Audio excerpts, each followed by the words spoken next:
কিন্তু আমাদের মুকুল আসছে নাকি দেখো। সো হ্যালো গাইস, আমরা যাচ্ছি তারাপীঠ। তারাপীঠ ভ্রমণে আমরা হঠাৎ করে প্ল্যান করলাম। এখন প্রায় সকাল 6টা বাজে। আমরা স্টেশনে নেমে, স্টেশনটা আর একটু ভেতরে, তাই আমরা রেল স্টেশনের বাইরে রেল যেটাতে যাই সেখানে নামলাম। নেমে এখান থেকে অল্প একটু রাস্তা ফাঁকাই ছিল, তাই আমরা এদিক দিয়ে হেঁটে হেঁটে স্টেশনে যাচ্ছি। তুমি কি কবিতা পড়তেছ? তো এখানে সবাই আছে, দেখতে পাচ্ছেন, সূর্য উঠছে। এটা আমার বর হয়। কেমন লাগছে আমার বরকে? যদি ভালো লাগে আমার বরকে কি যে বিয়ে করবা,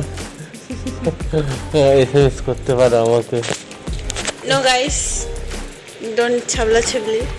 সিরিয়াস কথা হচ্ছে, আমার বিয়ে হয়ে গেছে। তো বিয়ের পরে কোথাও ঘুরতে যাওয়া হয়নি। এটা হচ্ছে আমাদের ফার্স্ট ট্রিপ।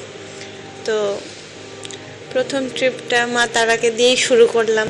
যদিও বা অনেক দিন ধরে ইচ্ছে ছিল যাব তো আগে যাওয়া হয়নি, তাই বিয়ের পরেই একদম সবাই মিলে দলবল বেঁধে গেছি। আর সব থেকে বড় ব্যাপার হচ্ছে জীবনে প্রথম আমার এটা ট্রেনে ওঠা।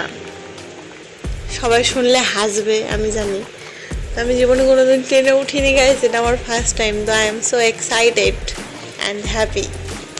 এই ট্রেনটি ছিল ব্যাঙ্গালোরের, মানে এই ট্রেনের পরেই আমাদের ট্রেন আসবে। আমরা তার জন্য প্রতীক্ষা করছিলাম। তারপরে আমরা ট্রেনে উঠে যাই। প্রায় 10 মিনিট পরে ট্রেনটি চলে এসেছিলো আমাদের। তো আমরা উঠে যাই। এখানে দেখো অনেক ভুট্টার গাছ। এই যে আমার বউ, ওই যে আমি, ঠিক আছে।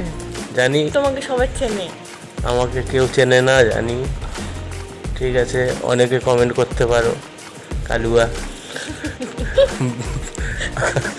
সো যে কালুয়া বলবে আমি অনেক খুশি হব, এইরকমই।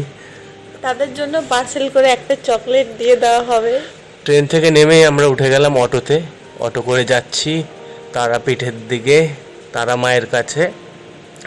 তারপর আমরা তারা মায়ের যে গেট আছে সেই গেটের ক্রস করছিলাম। সেই গেটটি আমরা অটোতে উঠেছিলাম। তারপর আমরা রুম বুক করে ফ্রেশ হয়ে বেরিয়ে পড়ি তারা মায়ের কাছে যাওয়ার জন্য। আমরা মার্কেটের ভিতর দিয়ে যাচ্ছিলাম। এটাই মেইন রাস্তা তারা মায়ের কাছে যাওয়ার জন্য। আজকে বেশ ভালোই ভিড় হয়েছিল। আজ শনিবার। এই যে দেখতে পাচ্ছ তোমরা।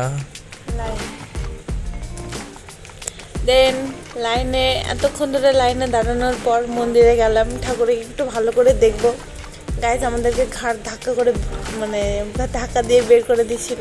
তো 1 কেজির মন খারাপ নিয়ে পূজা দিয়ে বাইরে এসে একটু ভিডিও ছবি টবি তুলে, এই যে আমার বর। ধাক্কা কেন? ওটা ধাক্কা বলে না, যত ভিড়। 4-5 হাজার, আরে 4-5 হাজার লোক। অনেক লোক ছিল। ওই লোকগুলো পুজো দিবে, ওরাও আসছে। সবাইকে যদি অনেক টাইম দেওয়া হয় তাহলে তো কমপ্লিট হবে না। পুজো দেওয়ার পরে এটা সেলফি তুলেছিলাম, আর এটা লাইনে দাঁড়ানোর সময়। এতটুকুই আজকের ব্লগ।